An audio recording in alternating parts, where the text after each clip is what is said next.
Hi, friend. We finally got Hi. a connection. Good to see Yeah. you. Yeah. You look Yeah. amazing. How do you feel? Oh, well, it was pizza night, so I'm about to go into a food coma. Good. So That sounds like a good remedy for some moments. I'm good, it's Friday night, long week. Yeah. Yeah. hmm So, for those people that don't know you, will you introduce yourself? Who are you? Where are you? How are you? So I am Erin Sweeney. I'm a licensed midwife in the central part of Idaho, going into the mountains. Some people know this area as Sun Valley. There's a ski resort here. Um, and I have a very small home birth practice. I do 12 births a year is like a busy year for me.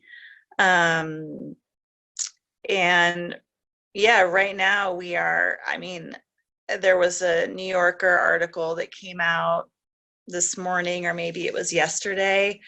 The national media has really started to catch on to our situation here. And I think that we've even surpassed, last I heard, we surpassed Italy in the per capita case numbers, surpassed New York, surpassed New Orleans. And we're just a little community here of a couple of small towns, and it's just really wild. Oh, I um can't even imagine. So, even though it's a small yeah. population, COVID has just spread very rapidly there. Very. I try to cycle on and off. I do like a media day on and a media day off is how I've been coping. Hmm. um, so the last I checked, we had 400 something cases, known cases. Um, and that's up from, I think, the first day we really had numbers was March 23rd. And I think we had 20 something cases on that day. Um, we're rural, so we've got one rural hospital. And, you know, even in normal circumstances, we have mostly family practice docs attending births. And then we've got one OB, and a lovely labor and delivery unit. But about a week ago now, or maybe more, our entire hospital shut down because Not a just the so maternity. no, the entire hospital, because we had seven ER physicians. Four out of the seven became sick, um, and I think we had something like 40 total staff, nurses and physicians, who who were sick or are sick. So they had to shut the hospital and quarantine the whole staff running the hospital, essentially. And then they had to shut down labor and delivery because the nurses float and the family practice docs who do births, they're going from clinic to covering med surge, at night on their rounds. They cover the whole hospital, and then back and forth to laboring women. And you can't do that, one, when you don't actually have the staff, and two, when the doors are full of COVID people coming in. Yeah. So they shut down labor and delivery, and they were sending everyone to our nearest hospital, which is 70 miles away by car. Oh my God. And yeah, I mean, and women were terrified, are terrified. They just announced this morning that they were reopening labor and delivery. So hopefully, people are well enough now that So that they will stay. closed, first they closed labor and delivery, then they closed the whole hospital. And now they're talking about just opening labor and delivery up again. Now they are opening labor and delivery and some emergency services and emergency surgeries. Okay. Everything else is still we have 23 beds in this hospital. Right. Um, It's we a don't small have community hospital. Yeah. we don't have Yeah. an ICU. We don't have a Yeah. NICU. Like Right. there's a little room that's the size of, a hospital bathroom that has a warmer in it, and that's like the baby room. Like Yeah. we don't have the capacity, and yeah, so things have just been really upended here, and I think I got it. I think my whole family had it very early on. We were all sick, and it was right when the first cases were starting to pop up. So Okay. I'm hoping that I've had it. Hmm. Really looking forward to getting that antibody test if it comes out, because then It'd I be will nice to be able know. to, yeah, Yeah. then I can go into women's homes and be with my families, and Yeah. just feel more comfortable. Yeah. Well, so I know that not necessarily in a maternity or midwifery perspective, but in other ways, you've been sort of on the front lines helping people with various herbal suggestions and just being a part of your community. Will you tell us more about what you've been doing? Yeah. So I'm not a clinical herbalist. I don't market myself that way. I just have been in the herb world for a long time. I'm 43, and when I was in high school, I was, reading books from the co-op and Back to Eden, and, all Yeah, yeah. those groovy ones. And over the years, I've gone to different herb schools and taken classes and just educated myself in various ways. And I feel pretty comfortable with my skill set, and I make my own medicines and trade with other herbalists. And Yeah. it's a big part of my practice, and it brings me a lot of joy. Yeah. Um, so when when news of this was starting to come out of China, and then it was possibly, in Seattle's Washington and Oregon are the next states over from us. So I started to, I was hoarding, herbs and things that I thought would help my community. And by hoarding, I mean, gathering medicines locally, trading with other herbalists. I was Yep. purchasing them. So Yep. that's, how I've been helping my community. And I put the word out that I was going to be making formulas for folks and preventative stuff. A good friend of mine here does a lot of elderberry Yeah. production. And I'm just essentially charging people slightly more than my own cost. So it's not like you know, I'm trying to charge as little as I can for this, Yeah. and I'm providing a lot of free care too. And, when it really started to hit, I was getting between, 2 and 4 calls a day from people who were starting to feel sick or in the middle stages. Um, so I've seen a lot of it. I've seen um, all the various presentations, and it is really varied. And Yeah. some people go through these sort of tradition or expected stages that you might have read about online, and some people skip some of the stages, and some people just get the very early beginning little bit of it, and then then they're tired for a week or two. And some people are really getting knocked down. I've got 2 of the most difficult cases that I've been treating are friends of mine. Mm. And they're women in their, 30s, and they are, they've been out for weeks, and, it's scary. One of them has a new baby. And so it's very real here. For a while, I was doing the Harvard count of the ratio of confirmed to unconfirmed cases, and that was by a factor of 50 is what the model that they were using. And so we were watching the percentage using that model every day jump, 30% of the population, 50% of the population infected. And now the model, I don't even know what to do with it, because we've got more than 100% affected using that model. And the numbers aren't my strong suit, so I'm kind of like, well, I don't know, somebody else tell me what does this mean now? But it's definitely, it's a ghost town out there, so have you had fortunately, deaths in your community yet? well, that's the interesting thing, is that we've only had 2 reported deaths right now out of some 400 confirmed cases. So I think that's a little bit lower than what people were expecting. And, I'm not really sure. I mean, the numbers are so small. I don't know what to make of that at this point, but that's positive so far.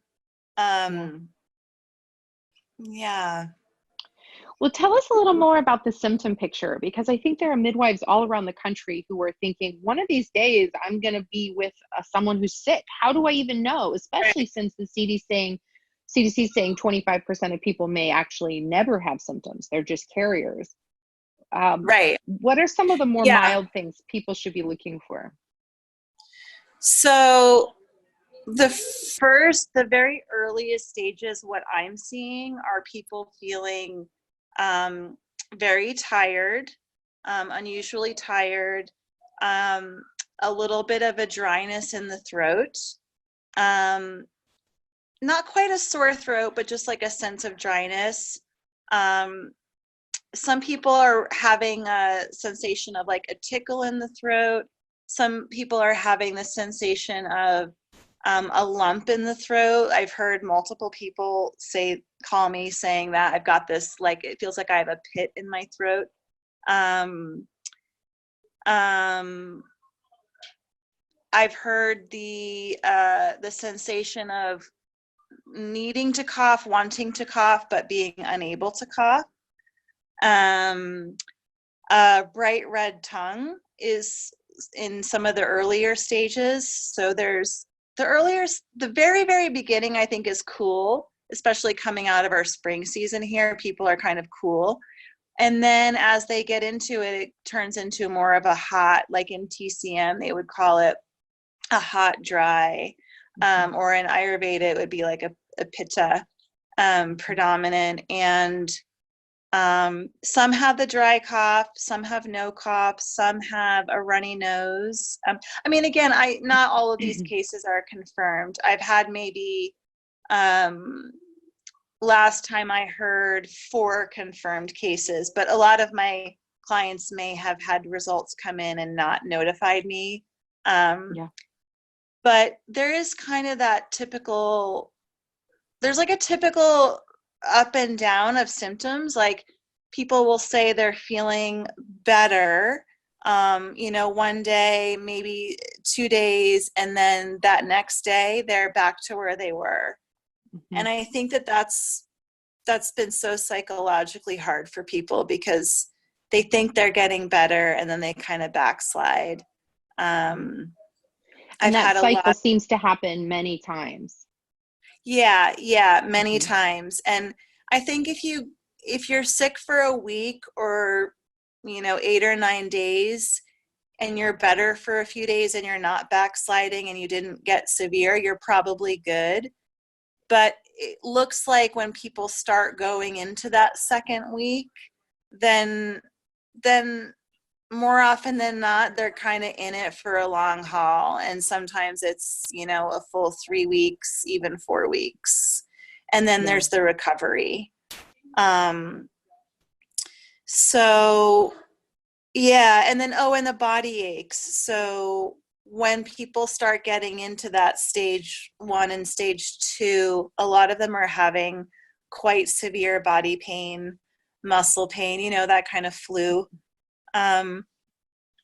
pain. And if midwives have black cohosh, if they're familiar with using that plant, that's actually a really nice one for these kinds of body pains. Okay. They can do the tincture. Mm-hmm. Okay. So great to know. Yeah. So that Yeah. was going to be my next question, is moving into treatments. I mean, certainly I think you feel like I do that hoarding information is really stupid at this point, and that we should all be Yeah. sharing as much as we can. So even Yeah. though some of these may be proprietary to you, if you could share any tips that you have, I think that would be really helpful. Totally.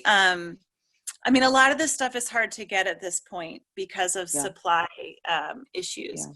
But the things that I've been telling people to have on hand, well, first, I've been suggesting everyone make, like, I've been calling it a flu box, but you could call it whatever you want, especially for their parents. So my parents are in Florida, and having your flu box with some dried soups, packaged soups, like dried bone broth. Jarrow makes a powdered bone broth. Miso soup, you know, if you're a veggie, that kind of stuff. A neti pot salt, your distilled water.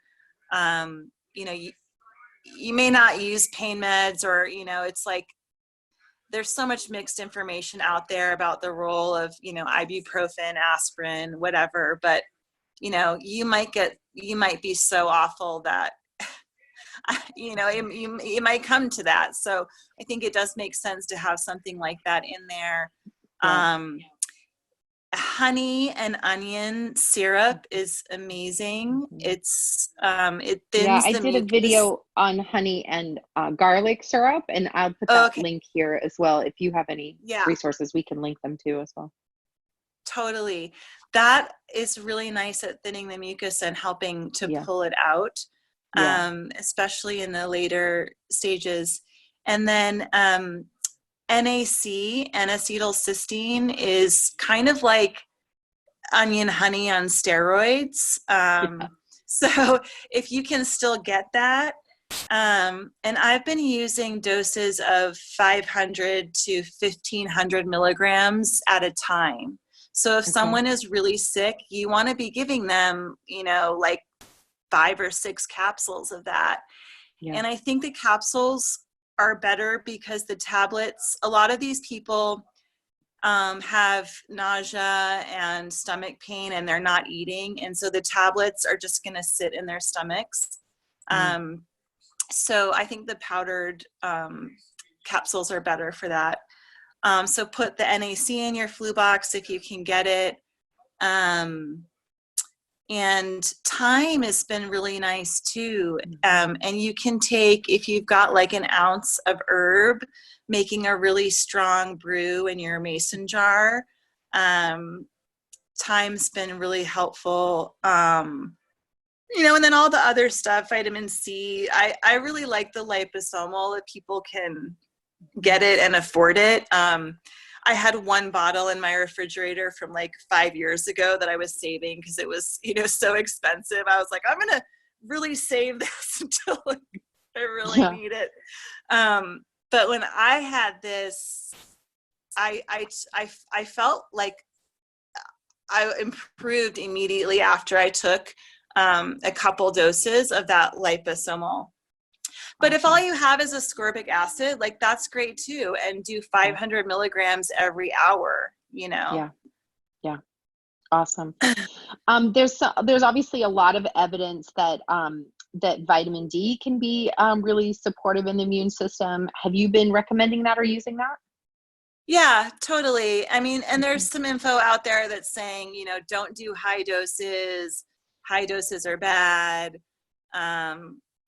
You know, and the I don't truth agree. is, yeah, and Yeah. the truth is, like, you can find something to support pretty much any argument that you're trying to make. You know, it's like the whole elderberry thing. Yeah. I'm totally comfortable using, you know, 50,000 IUs of vitamin D for a few days in a row. It's nice if you can throw in the A and the K with it also. Yeah. But yeah, I mean, if you're going down with COVID, like, You're, just Vitamin do D it. toxicity is the least of your worries. Right. Yeah. Right. Yeah. Awesome. And then, of course, Um, colloidal silver has also been at the top of some people's lists. How do you feel about that? that's one that I don't really have any opinion on. Mm-hmm. I don't feel drawn to it myself personally, and I've seen a lot of people who have had the skin discoloration from using it, and Mm-hmm. that kind of freaks me out. I'm like, gosh, if it's doing that, I don't know. And then I have friends who swear by it, and they say, it's the bomb, and Mm-hmm. I don't Yeah. I don't have any feeling on that. I don't Okay. use it, but Okay. What a yeah. tremendous resource you are. Thyme tea and garlic or lemon, onion, honey, all of those things are going to be so, so helpful. And most people already have that in their kitchen. So that's such a gift right there. Certainly, if you can get your hands on some of these more potent herbal medicines, that would be tremendous. What other advice do you have for specifically for providers, midwives, doulas, other kind of providers who are not within a system? What other advice do you have for them? Gosh, I'm not really I'm not on the front lines or anything here, so I don't Yeah. know. But I that's what I don't. mean. I mean, you are the perfect Mhm. person to comment on this because there are hundreds and thousands of midwives, doulas, and student midwives who are also not on the quote unquote front lines of being deployed in a hospital system. And yet Mhm. people call them their friends and their Yeah. neighbors and their past clients and their sisters, and people are calling to say, what do I do, what do I do? And I think that is a place of real helplessness if we don't have something. So your flu box, I love that. Your home remedies, I love that. And just any other advice, even if it's just like Yeah. spiritual or emotional, like what can we tell those of us who are being called and yet don't have any real Sure. resources? What should we do? Well, two things come to mind, and the first is that I think a lot of us really underestimate our capacity and underestimate the extent that we are leaders in our communities, and it's still hard for me to view myself that way. I'm 43. I still feel like I'm 19 and I don't know what the fuck I'm doing. I feel like Yes. that a lot of the time. Yes. And yet at the same time, it's like, no, we can step back and realize actually we have a lot to offer. Yeah.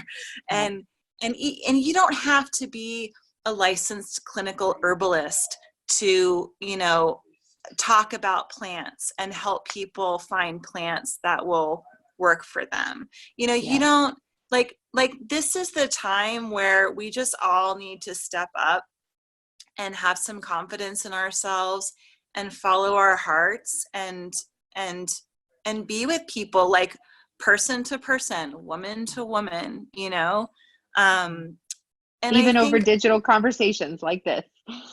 yeah.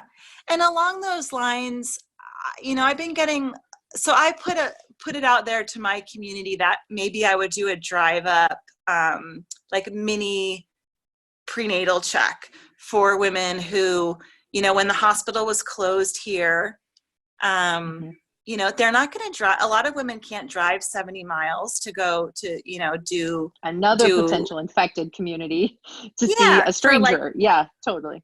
right. Yeah. For a 10-minute prenatal visit. Yeah. And there's kids at home and, Yeah. it's just, so I put that out there and I had a few calls, and the common thread through all the calls I was receiving was around fear and fear of, like one woman wanted an AFI for something. I couldn't even really understand why she wanted it. One woman wanted, she really wanted the nuchal translucency ultrasound and thought I might be able to, provide that. And she had already had, the Harmony test and everything else. And it was just, it's like the women they were already in the medical model. And it was this interesting window into that world for me, because those aren't my clients, right? They're not moving through that system. And so just to see the level of anxiety and just the extent that these women, were just really disconnected from their experience of their pregnancies and their babies, and not through any fault of their own, but just through the way our culture, perceives and manages pregnancy. It's like they weren't able to directly access their own experience. And they were looking for numbers on the outside. Or like going through a procedure. Not necessarily those examples that I gave, but in others, like needing to go through the technology or the procedure to create or confirm an experience, rather than just like, let's just like turn off the lights and lie down and put, let's put your hands on your womb and just see what that experience is, see what's there, see what messages might want to come. And I think that's something that we can really gift women, is just affirming the normalcy and the potential for them to just access their own wisdom through their direct experiences, without a Doppler, without a clinician, but just diving into this, surrendering to this mystery, right? Because we all have different initiations into motherhood, and here we have like everything is upended, and it's this beautiful opportunity for us to really like take that dive, and totally. Anyway. I say this a lot, even pre-pandemic. I always say this. I say, me listening to your baby's heart rate for approximately 30 seconds in the office once a month does not actually assess health at all. Here's what actually assesses health, is that you keep looking for the broadest and most colorful diet that you can, and that you tune into your baby and feel his movement every day. That's actually assessing health. What I do is not. What the doctor does is not. And so I think this situation is really driving that message home. And I love your suggestion that those of us who are not empowered within a system to be on the front lines, and yet still are because our community is calling us, have the perfect opportunity to reinforce that total body knowledge that you can assess your own health inside your own body by just quieting down and tuning in. I really love that. And I love your suggestion to have a day on and a day off media and numbers, because that is also part of our mental health, is not getting so wrapped up in it. I can tell for myself, the times when I'm the most anxious over the last 2 weeks have totally been the days that I'm watching news.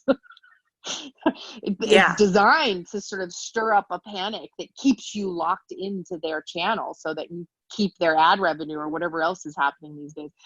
Totally. Disconnecting can be one of the best. Well, you have given us an opportunity to really connect with each other. And I thank you so much. You've always been such a guide of wisdom, and the times that we've connected have meant so much to me. And thank you again for doing this.